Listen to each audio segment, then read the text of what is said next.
तो मेरे भाइयों, आज जो हम वाणी लेने जा रहे हैं वो श्री गुरु ग्रंथ साहब अंग 765 से ली जा रही है। बहुत प्यारी वाणी है और पूरी उम्मीद करूंगा कि पूरा विवेक आपका जागेगा इस वाणी को समझने के बाद। तो क्या कहती है वाणी? अमर अडोल अमोल अपारा गुर पूरे सच पाइए। कि उस परमात्मा को जो अमर है, अडोल है, अमोल है, अपार है, उसको केवल पूरे गुरु की दया से ही पाया जा सकता है। नानक आप जोग संजोगी नदर करे लिवलाइए। कि उसकी दया से ही ये संजोग बनते हैं कि आपका जोग किसी गुरु के साथ हो जाता है। एक ऐसे गुरु के साथ जो आपको ऐसा शब्द दे जो अडोल, अमोल, अमर, अपार हो। उसी की नजर से, उसी की दया से आपके अंदर उस परमात्मा को, उस शब्द गुरु को पाने की लिव लगती है। तो आगे कहते हैं, पीर उचड़िए मड़इए तिहु लोवा सिर ताजा राम हऊ बिसम भई देख गुणा अनहद सबद अगाजा राम। कि मेरा पीर, मेरा पति, मेरा मालिक वो ऊंची मड़ई है, वो ऊंची जगह बैठा है। तिहु लोवा सिर ताजा राम, यानी 3 लोक का जो जितना भी कुछ यहाँ चल रहा है ये उसकी दया से ही चल रहा है। अगर वो नहीं तो ये भी नहीं। ये सब जड़ केवल उसकी चेतना से ही चल रहा है। और वो कौन है? वो आत्मा अडोल न डोलई, वही आत्मदेव जो अडोल है। उसकी वजह से ये 3 लोग चल रहे हैं। कौन से 3 लोग? अरे 3 लोग है देह में, रोम रोम में धाम, सतगुरु बिन ना पाइए सार शब्द निज नाम। उस निज नाम, उस सार शब्द को, उस शब्द गुरु को बिना गुरु के कोई प्राप्त नहीं कर सकता। यही उस गुरु की महिमा है कि उसके बिना कोई भी परमात्मा की प्राप्ति नहीं कर सकता। यही संतों की महिमा है। बिना संत के राम नहीं मिल सकता। बिन गुरु ज्ञान न उपजे, बिन गुरु मिले न मोक्ष, बिन गुरु लखे न सत्य को, बिन गुरु कटे न दोष। कोई सोचे कि बिना गुरु के ही सोहम सोहम करके ही मैं पार हो जाऊंगा, तो कदापि नहीं। बिना गुरु के सत्य को कोई लखा ही नहीं सकता। लेकिन कौन समझाए इन लोगों को जो गुरु से विमुख करने में लगे हैं सबको, कि गुरु बनाने की जरूरत नहीं है। अरे अगर तुम नहीं चाहते कि कोई गुरुवाद चले तो तुम इंटरनेट पे, यूट्यूब पे अपनी साधना क्यों नहीं बताते? क्यों लोगों को कहते हो कि मुझे ईमेल करो, मुझे फोन करो, मैं फोन पे साधना बताऊंगा? अरे यूट्यूब चैनल बनाया है भाई, आप खुल के बता दो, सबका कल्याण होगा। जिसको चाहिए होगा वो स्वयं ले लेगा, जिसको नहीं चाहिए होगा वो त्याग देगा। क्यों सस्पेंस बना के भ्रमित करते हो? लोगों को 6-6 महीने की साधना दे देते हो, फिर कहते हो 6 महीने बाद अगली साधना दूंगा। अरे क्यों मूर्ख बना रखा है दुनिया को? तुम्हें ज्ञान एक पल में हो जाए आत्मा के द्वारा और लोगों को 6-6 महीने लगवा दो। ऐसा मूर्ख बना रखा है इन लोगों ने कि क्या बताऊं। तो क्या कहते हैं वाणी में? हऊ बिसम भई देख गुणा अनहद शब्द अगाजा राम। कि उस परमात्मा की, उस शब्द गुरु की महिमा देख के मैं हैरान हो गई। ऐसा अखंड शब्द था कि जिसके मुकाबले और कुछ नहीं।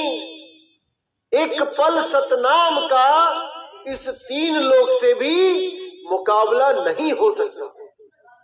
एक बार, एक पल के लिए जो सतनाम का अनुभव हो जाए तो इस 3 लोक का मोल, ये 3 लोक भी उसके सामने फीके पड़े। कोई मोल नहीं इनका उस सतनाम के आगे। वो अनहद शब्द अगाजा राम, आगाज दे रहा है, वो शब्द, वो धुनकार दे रहा है अनंत युगों से, अनंत समय से। उसका कोई टाइम पीरियड नहीं है, वो बियॉन्ड ऑफ टाइम है, समय से पार है। और जब उसमें सुरती लगती है तो सुरती भी समय से पार हो जाती है, दोबारा कभी इस जन्म मरण के चक्कर में नहीं आती। लेकिन इस काल भगवान ने, इस मन ने और भी धुनें बना रखी हैं जिसमें इस सुरती को उलझा देता है, 5 तत्व की 5 धुनों में उलझा देता है। लेकिन जो विवेकी हंस होता है वो समझ जाता है कि मेरा लक्ष्य एक सार धुन है, ये 5 धुन नहीं है जो समय समय पर बदलती रहती है, क्योंकि जो बदले सो माया संतो, जो बदले सो माया। शब्द गुरु और देह गुरु में यही फर्क है कि शब्द गुरु कभी बदलता नहीं है और देह गुरु कभी एक सा नहीं रहता।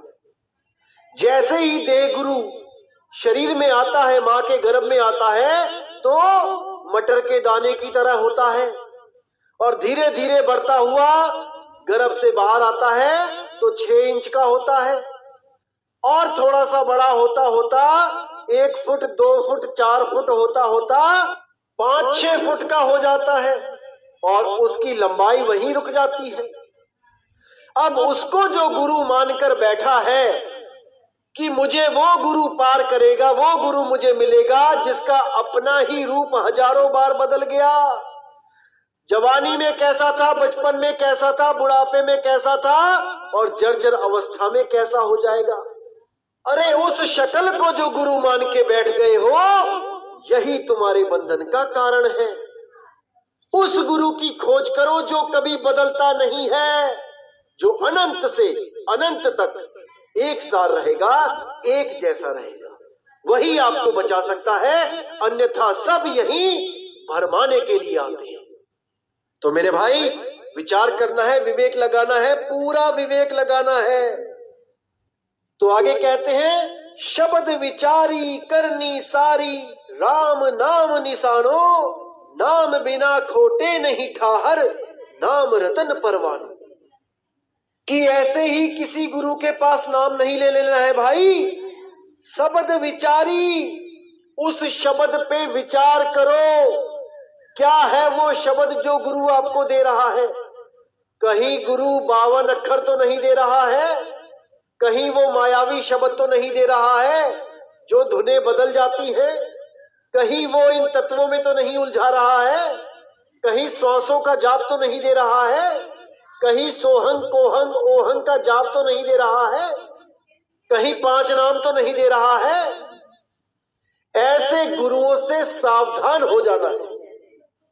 शब्द विचारी करनी सारी, यानी पहले शब्द पे विचार करो, उसके बाद जब सिमरन मिल जाए तो उसका ध्यान करो, उसको सिमरो।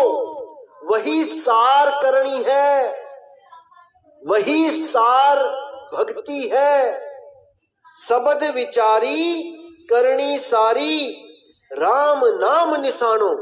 इस सुरती का जो निशाना है, जो निशाना मारना है, वो उसी शब्द पे मारना है जिस शब्द को विचार के हमने ग्रहण किया है।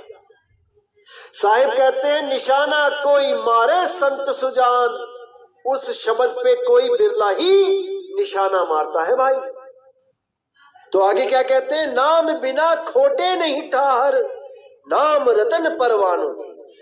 बिना नाम के जो परख नहीं करते हैं, जो नाम को नहीं समझ पाते हैं, उनको कोई भी ठाहर यानी कि कोई ठहराव नहीं मिल पाता है। वो उस चीज को नहीं प्राप्त कर पाते हैं जिसके लिए उनका जन्म हुआ है। ये मनुष्य चोला मिला है और वो ठहराव ना होने के कारण भटकते रहते हैं, 84 लाख जूनों में भटकते रहते हैं। अब कहते हैं, पतमती पूरी पूरा परवाना, ना आवे ना जासी, नानक गुरमुख आप पछाणे, प्रभ जैसे अविनाशी। दोस्तों, पूरा विवेक लगा देना है, यहां पर एक एक चीज को समझना है। ये जितने भी हमारी खिलाफत करते हैं, जो कहते हैं कि आत्मा को जानने से मुक्ति नहीं होगी, परमात्मा को जानने से मुक्ति होगी, असल में वो आत्मा को समझ ही नहीं पाए, वो आत्मा को जीव समझ रहे हैं। मैंने कई बार बताया है कि जीव अलग है, आत्मा अलग है।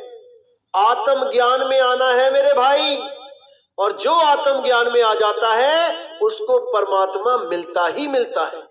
परमात्म रूपी अवस्था उसको अविनाशी अवस्था मिल जाती है, क्योंकि आत्मा को कोई काट नहीं सकता, जला नहीं सकता, पानी उसको भिगो नहीं सकता, हवा उसको सुखा नहीं सकती। इस चीज को समझ जाओ मेरे भाइयों। जब ये सुरती उस आत्मदेव में रहेगी, उसको भी कोई कुछ नहीं कर सकता, वो भी अविनाशी हो जाएगी। तो यही इशारा यहां दिया है कि पति मति पूरी, यानी कि उस गुरु की, उस पति की मत पूरी है, मैंने केवल विचार करना है उस पे। पत मत पूरी, पूरा परवाना, यानी पूरा भेद ले लेना, पूरी निशानी लगवा लेना। परवाना हुक्मनामा होता है, जिसके आगे काल के दूत टिक नहीं सकते, स्वयं काल नहीं टिक सकता। प्रताप तुम्हारा देख के यमदूत छट जावे, वो सब उस जीव को छोड़ देते हैं और वो सुरती सीधे आत्म रूप में स्थित हो जाती है। अब कहते हैं नानक गुरमुख आप पछाणे, प्रभ जैसे अविनाशी। जो भाग्यशाली जीव गुरु से शब्द लेकर अपने असली रूप को पहचान जाते हैं, वो सब प्रभु के जैसे अविनाशी हो जाते हैं। अब उनसे भी कोई टक्कर नहीं ले सकता, अब उनके आगे भी काल नहीं ठहर सकता। इसीलिए बोला है, सार शब्द आए जेहि विधि हाथा, तेहि विधि काल नवावे माथा। जैसे ही वो सार शब्द रूपी शब्द गुरु इस जीव के हाथ लग जाता है, यानी सुरती को उसका अनुभव हो जाता है, तो काल उसके आगे भी माथा टेक देता है, क्योंकि उस शेर ने अपने असली स्वरूप को पहचान लिया है। अब वो उस गडरिये के द्वारा मार नहीं खाएगा। तो इसको अच्छी तरह समझ जाना है मेरे भाई, ताकि कोई ऐसा गुरु ना रहे जो आपको भरमा सके। परमात्मा के नाम पे अपने शरीर से ना आस लगवा दे आपकी कि मेरे रूप में परमात्मा आएगा बचाने आपको, मैं मिलूंगा आपको त्रिकुटी पे। ये सब भरम जाल है मेरे भाई, इसको त्याग दो। ये सब प्राकृतिक है, हमने प्रकृति से पार हो जाना है, अपनी आकृति को जानना है, पर आकृति को नहीं, पर आकृति को नहीं।